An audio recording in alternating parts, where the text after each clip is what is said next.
Howdy y'all, back again with another video on the movement alchemy. It's been a while, don't really have an excuse, but yeah, I'll be back with the earth element now. Today we're going to talk about the metaphysics first, then I'm going to go into the physics, and then how the earth element relates to the other elements. So first off, metaphysically, the earth element relates to your grounding, and in terms of willpower, the direction of willpower, it's the will for support, so the will to be supported by the earth. I like the old adage by Alan Watts: when you walk up a hill, the hill also walks you up it. So to walk up a hill, you need the support of the hill to walk you up, and there's a relationship there between the feet and the earth. Well, the whole body and the earth, but specifically the feet. Next, on the metaphysics, we have freedom of expression. So the maintenance of your grounding and your will for support allows for the freedom of expression. I'll get into that soon with the physics. So now I'm going to read from this book, which is probably the best book I've ever read pertaining to the human nervous system, quite frankly. Body and Mature Behavior, a study of anxiety, sex, gravitation, and learning. What a title. All right, we're going to flip to page 94, Erect Posture and Action, just so you can get some theory and know what I'm thinking about when I'm referring to center of gravity. We've also seen the mechanisms in the body tending to bring the head, pelvis, and trunk into as vertical a compilation as possible. We may therefore conclude that the human body is put best to use mechanically when it is held in such a way as to be capable of turning itself around with the least effort, i.e. the configuration which has the least moment of inertia around the vertical axis. That's very important. It is because of this quality of the human frame that the bullfighter, who has learned to keep very straight and fulfill this theoretical requirement perfectly, is able to stand dead still and yet get out of the way of a bull rushing at him 20 miles an hour at the very moment he seems to be struck by the bull. He achieves this by smooth and easy rotation. The small moment of inertia is a result of piling up of the pelvis, the trunk, and the head vertically, one above the other, which at the same time brings the center of the gravity of the body to the highest possible level compatible with its structure. In this position, the muscular contraction sufficient to maintain the body and prevent it from falling is the smallest possible. The minimal muscular tone is therefore present in that posture. Now, there's a principle in the nervous system called the MENS system, minimal electrical neuromuscular stimulation. So for any movement required, whether it's mental, physical, emotional, the body will always go the route that requires the least amount of muscular expenditure, whatever route that may be.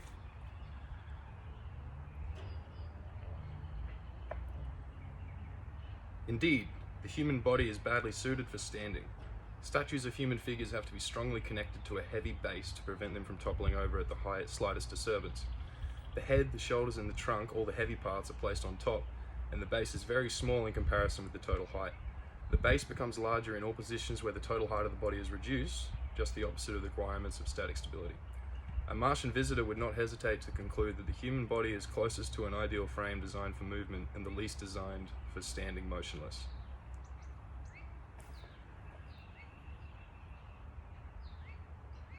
So basically, how I interpret that is we need to maintain our posture at the most vertical point, so the most lengthened point while being functional, in order to allow for easy rotation, which is adaptation, right? Adaptation to a situation. So easy adaptation to the situation. But once that center of gravity, once that base of support is larger, then the moment of inertia is greater. So at this point, standing up straight, I can twist. If I squat down, it's much harder to twist because my moment of inertia has dropped and my base of support has gotten bigger. Moving on, we're going to talk about the type of equilibrium that the body needs to maintain. So there's three types of equilibrium. When a system of three pendulums, now in this case, think of the head as a upside down pyramid, like so, shoulders to hips, upside down pyramid, and then hips to feet, upside down pyramid. Okay? When a system of three pendulums is so aligned that the center of gravity of each is vertically above its resting point, the system is in equilibrium. There are three sorts of equilibrium: stable, indifferent, and unstable. The stable equilibrium obtains when the center of gravity is at the lowest possible position. In our system, the center of gravity is as high as possible, and therefore unstable equilibrium obtains. It is the precarious, unstable balance that rules all the mechanical behavior of the human body. Both stable and unstable balance present the following characteristics: easy change.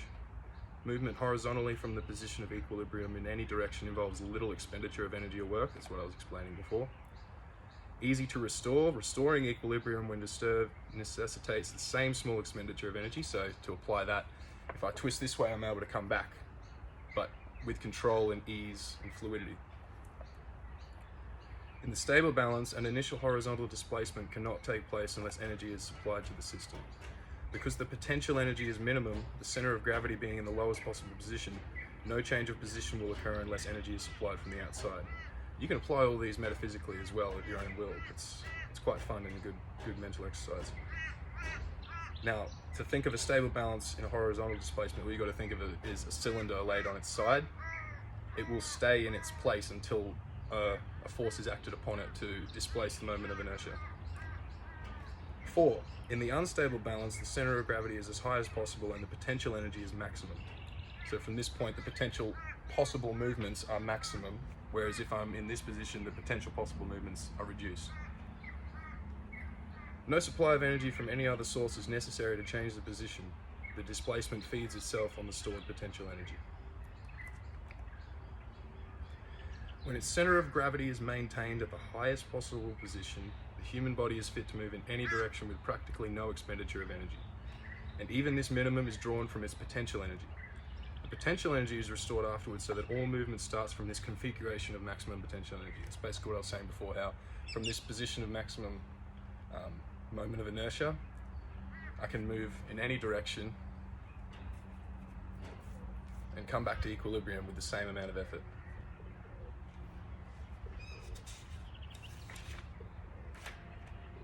Well, I think that's enough of that.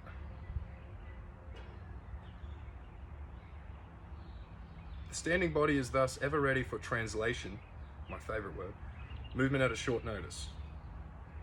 In that respect, it is more perfect than the body of any other animal, which may be faster in one particular direction, but has not the all-round freedom of movement of man. It is, in fact, a general principle in the organization of life that all mechanisms that may be called upon to function at short notice and where promptness of the response is essential are all normally maintained at a configuration of maximum potential energy. Alright, well, I hope that made sense to some people. I hope I was able to apply it functionally. Now, how this relates to other elements is, say, so if your breathing is off, if you've got an inverted breathing pattern, you're breathing through your mouth, that's going to tend to make you slump your chest and protrude the head forward. Now, what that does is it's going to lower your center of gravity, lower your maximum potential energy, and create a more stable equilibrium, which means you have less freedom of expression of movement.